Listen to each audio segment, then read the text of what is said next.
out today. I am so happy that they're here. Thank you very much. So grateful. Namaste.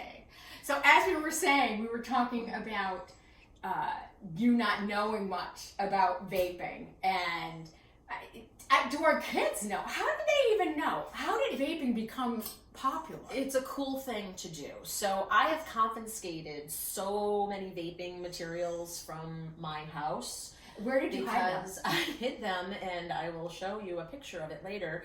It's a big white vase. It's about that big and about that tall. You'll see it. We'll clip a picture in there.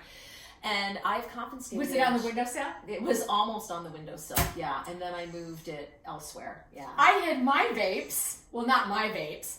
The ones you confiscated? The ones that I've confiscated in a vase on the windowsill. Wow! That certain people would walk by every day for years. And they never knew? They never knew. Go, Mom. Go, Mom. So is this a video on where to hide your children's vaping? That's what it is. Where to hide them. Insert laugh track right here.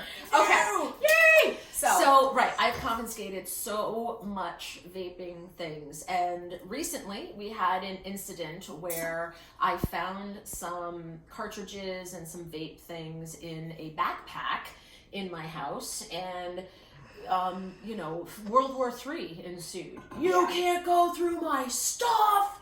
What the beep, beep, beep. Great analogy coming up. Great analogy. Go. Yeah. That you cannot even go through my stuff. Who the hell do you think you are? And this was all via texting. Mm-hmm. So it just kept ensuing. So I was at a gig. So I'm a gigger. So I'm at my gig on a Saturday. Get to the analogy. It's really good. Oh my God! I'm a storyteller. I need to get to I need to ease into it. Because first of all, I'm going to say there is a difference between responding and reacting.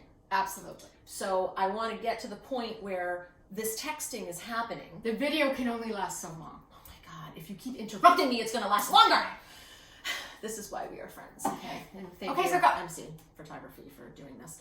So texting's coming up, and it's over and over and over again. I'm getting ready for my gig. I chose right then and there not to respond, or not to really react, I suppose, to that I had my own thing to do, and I needed to do Right, this. you need to focus on that. So I put that there, and I'm there. Right. And what I ended up doing is calling my teammate in my household, aka Scott, and saying, this is what happened, and you are now dealing with it because I'm over here gigging. Right. So have fun, and you can choose to deal with it any way you want. But let me know, because we can be a good team on it together. But you support each other. We do support each Right. other, yes. And he wasn't sure how he was going to react and deal with it. They had a friend over, so they made shrimp. And then I come home the next day, and everything's diffused. So I never reacted or responded to the text messaging. Right. Mm-hmm. I came home late and made them breakfast in the morning. Right. And I had a conversation with both of the boys that were there, the teenagers that were there. And the teenager that was my son's friend was like standing up for my son. Yeah. And I had to say, thanks for standing up for your friend. He goes, oh, she's a much better mother. He goes, that wasn't really cool. He was really mad at you for going through his stuff, and he did not like that you went through his stuff. Yeah. And this was your son's friend. Yeah, right. And I looked at him and I said, I so appreciate you standing up for my right. son. That was great. I said, but you know what? I love this. Kind of like the airport. You know when they go through your bags at the airport, they have every single right to go through your bag to search for stuff? Yeah. Yeah. I said, friend, this is my airport. And I will go through what I need to go through. Partly I went through it not to tickle my son, not to look for stuff. I was looking for a phone charger that my husband had said, please go, I think it's in Quinn's bag. I think it's in his bag, so go look for it. And I was like, okay. So I did, and there it was, and you pull stuff out, and into the vase it goes. Into the vase. Right. So what do you do at that point, right? So this is a hard topic for me to talk about, because as parents, how do we talk to our kids about vaping? How do we talk to our kids about what we see? You know, they deny it. It's somebody's friends. It's not mine. It's I love it. It's not mine. I wish there could be like a blow up doll that you could put "It's not mine" person, right? Or a doll. It's not mine. Yeah. It's not mine. So what I basically ended up doing is that morning I sat the kids around the table. And I said, "Oh, we're gonna play a game. We're gonna play a game." And one of the kids was like, "Oh, I love games." I said, "Okay, you're first." And I said, "The game is, tell me one bad thing that happens when you vape." And they were like, "What?" Mm-hmm. Okay, and they did. We went around the table. We all had a turn, and what did they say? They said it's addictive. You get chemicals into your lungs. You can get metals. You can die from it.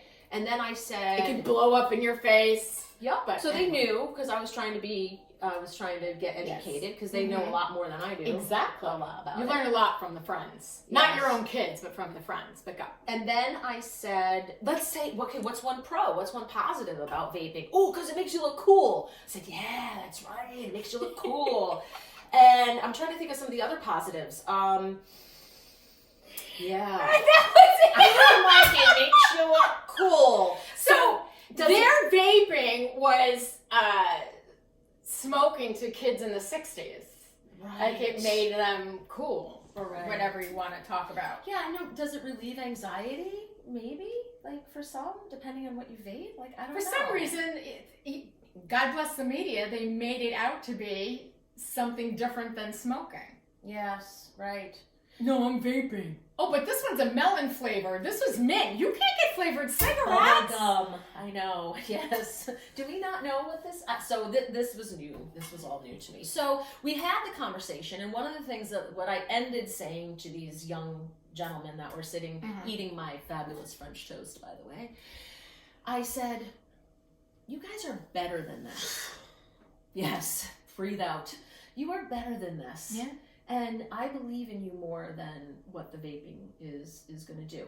In the back of my head, I'm going, boy, I remember when I was a teenager, but I didn't have anybody telling me, I believe in you, you're better than this, And I said, you guys have good heads on your shoulders, but this could lead you down the path that you don't want to go. You're right, you're graduating, you're on the cusp of being an adult and making decisions that are going to really affect your life in the future. Which direction do you want to go into? Do you want to hang out with, it potentially can lead you down there. But you guys all have each other's back. You're friends. Don't do it in my airport. Don't do it in my airport. Amen. Don't do it in love my that airport. analogy. Don't do it in my airport. Yeah. Your experience? What I find really interesting about this is talking. Talking to your kids. You have to talk to them. And you have to sit down and have a conversation instead of screaming at them. And I've done it. I've screamed and it doesn't work. But when you try to have a conversation and you just ask them why or their opinion and they give it to you, you get a better response. It's as if you're talking to them like they're a peer. Yeah, they're still your kid and they can't break the rules of the airport. But when you're able to have an open dialogue, things get so much better. And if they don't, then you continue to go through their stuff and you hide it in the vase on the windowsill right over there. Hey, takeaway. Cameraman. Oh, cameraman, show the vase. Cameraman, can you show the vase? And there we go. Yeah, that's where the vase is. Yeah. And I want to say the big takeaway here is what? Don't vape. Blow bubbles. That is the dumbest takeaway on the These face are dumb bubbles. of the earth. The takeaway is talk to your kids. Period. Thanks so much. We'll see you next time. We're giving you a shot of the truth. On all things that matter. Oh, God, the bubbles. Can you get better bubbles, maybe? Hit on.